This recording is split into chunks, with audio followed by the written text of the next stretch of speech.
সিরিয়ায় ইরানের মিসাইল স্থাপনায় ইসরায়েলের হামলা।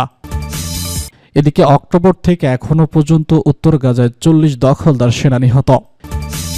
ন্যাটোর জোটে প্রবেশের বিষয়ে ইউক্রেনকে ছাড় দেবে না রাশিয়া। আরও থাকছে দক্ষিণ লিবাননের ঘরবাড়িতে আগুন লাগিয়েছে দখলদার ইহুদি বাহিনী।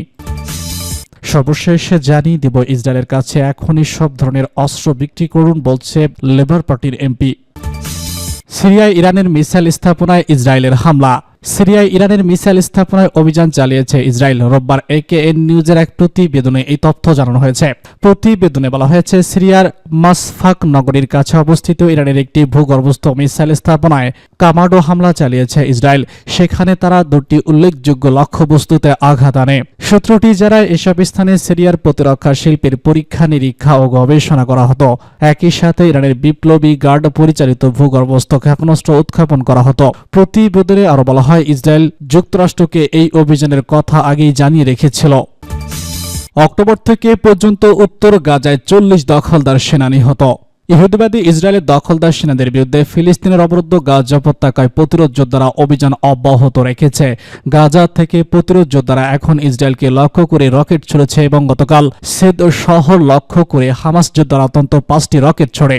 এদিকে গতকাল ইসরায়েলের আর্মি রেডিও স্বীকার করেছে যে গত অক্টোবর থেকে উত্তর গাজায় জাবালিয়া শরণার্থী শিবির এলাকায় দখলদার সেনারা আগ্রাসন শুরু করার পর এ পর্যন্ত প্রতিরোধ যোদ্ধাদের হাতে অন্তত 40 জন সেনা নিহত হয়েছে।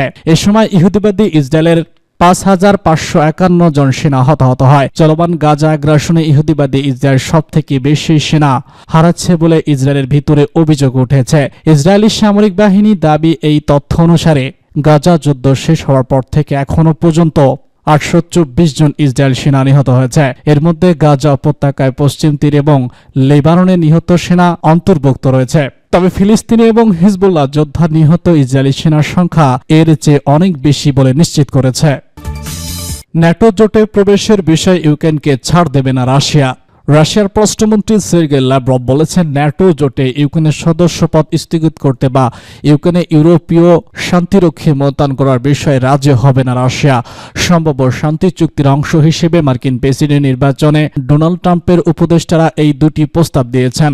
রুশ বার্তা সংস্থা তাস আজ প্রকাশিত এক সাক্ষাৎকারে লাভরভ বলেছেন, ইউক্রেন সংঘাত সমাধান নিয়ে আলোচনার বিষয়ে রাশিয়া ট্রাম্পের টিমের কাছ থেকে কোনো সংঘাত পাননি। তিনি বলেছেন, আমরা সবসময় আলোচনার জন্য প্রস্তুত ছিলাম এবং আছি, তবে কার সাথে এবং কি আচরণ করতে হবে তা বোঝা গুরুত্বপূর্ণ। লাভরভ বলেছেন, যদি মার্কিন পরবর্তী প্রশাসনের সাথে আলোচনা হয় তাহলে গণমাধ্যমে প্রকাশ হওয়া ট্রাম্পের টিমের সদস্যদের দেওয়া প্রস্তাবকে মস্কো গ্রহণ করবে না। নির্বাচনী প্রচারণার সময় ট্রাম্প বারবার লিখেছেন তিনি নির্বাচিত হতে পারলে ইউক্রেন সংকটের দ্রুত রাজনৈতিক সমাধান করবেন, তবে কখনো পরিষ্কার করে বলেনি কিভাবে এই লক্ষ্যর্জিত অর্জন করবেন। গত নভেম্বরে মার্কিন দৈনিক ওয়ার্ল্ড লিস্ট জার্নালে প্রকাশিত এক প্রতিবেদনে বলা হয়, ট্রাম্পের উপদেষ্টারা ইউক্রেন সংকট সমাধানের জন্য একটি খসড়া পরিকল্পনা তৈরি করেছেন। এই পরিকল্পনায় তারা ন্যাটো জোটে ইউক্রেনের সদস্যপদ পাওয়ার ব্যাপারে 2 দশক দেরি করার প্রস্তাব করেছেন।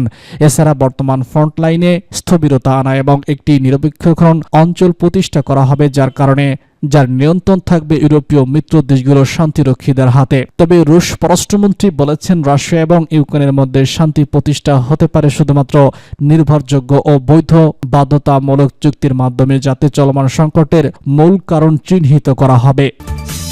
দক্ষিণ লেবাননের ঘরবাড়িতে আগুন লাগিয়েছে ইহুদিবাদী ইসরায়েল। দক্ষিণ লেবাননের তায়েবে এবং কান্দা শহরের কয়েকটি বাড়িঘরে আগুন লাগিয়েছে ইহুদিবাদী ইসরায়েল দখলদার সেনারা। লেবাননের সাথে যুদ্ধবিরতি চুক্তি করার সত্ত্বেও তা লঙ্ঘন করে ইসরায়েলি সেনারা এই অপরাধযজ্ঞ চালালো। লেবাননের সামরিক বাহিনী গতকাল এক বিবৃতিতে জানিয়েছে, লেবাননের সার্বভৌমত্ব লঙ্ঘন না করা এবং জনগণের বিরুদ্ধে শত্রুতামূলক তৎপরতা বন্ধের জন্য ইসরায়েল যে যুদ্ধবিরতি চুক্তি সই করেছে তা দখলদার সেনারা বারবার লঙ্ঘন করেছে। এর অংশ হিসেবে তারা কান্তারা ও তাইয়েবে শহরে আগ্রাসন চালিয়েছে এবং কয়েকটি ঘরবাড়িতে আগুন ধরিয়ে দিয়েছে। বিবৃতিতে বলা হয়েছে, পরিস্থিতি পর্যবেক্ষণের জন্য লেবাননের সেনা, জাতিসংঘের অন্তর্বর্তী বাহিনী ও ইউনিসেফের একটি যৌথ দল এই এলাকায় গিয়েছে। এছাড়া লেবাননের 2টি এলাকা থেকে ইসরায়েল সেনা প্রত্যাহার শুরু করেছে এবং দখলদার বাহিনী অবরোধ করার সড়কগুলো লেবানি সেনারা আবার খুলে দেওয়ার চেষ্টা করছে। গত 27 নভেম্বর থেকে লেবানন ও ইসরায়েলের মধ্যে যুদ্ধবিরতি চুক্তি কার্যকর হয়। এই চুক্তির মেয়াদ 60 দিন এবং আশা করা হচ্ছে এর মধ্য দিয়ে স্থায়ীভাবে যুদ্ধবিরতি প্রতিষ্ঠা করা সম্ভব হবে। ইসরায়েলের কাছে এখন সব ধরনের অস্ত্র বিক্রি বন্ধ করুন। ব্রিটেনের লেবার দলের সাবেক প্রধান জেরেমি ইহুদিবাদী ইসরায়েলের কাছে সব ধরনের অস্ত্র বিক্রি বন্ধ করতে কার্যকর ব্যবস্থা নেওয়ার জন্য সরকারের প্রতি আহ্বান জানিয়েছেন। ফিলিস্তিনের অবরুদ্ধ গাজা উপত্যকায় চলমান গণহত্যায় ব্রিটেন পরোক্ষভাবে জড়িত বলে যখন সারা বিশ্বে আলোচনা উঠে এসেছে তখন বেরিম এই আহ্বান জানান। গতকাল এক্স পেজে দেওয়া এক পোস্টে তিনি গাজার কামাল দাওয়ান হাসপাতালের পরিচালক ভিক্টর হাসান আবু সাফিয়ার গ্রেপ্তারের ছবি শেয়ার করেছেন। পোস্টে কিবি বলেন, এই একটি মাত্র ছবিতেই আমরা ফিলিস্তিন জনগণের মানবতার শক্তি এবং গণহত্যার সহযোগীদের নৈতিক দুর্বলতা দেখাতে পাচ্ছি।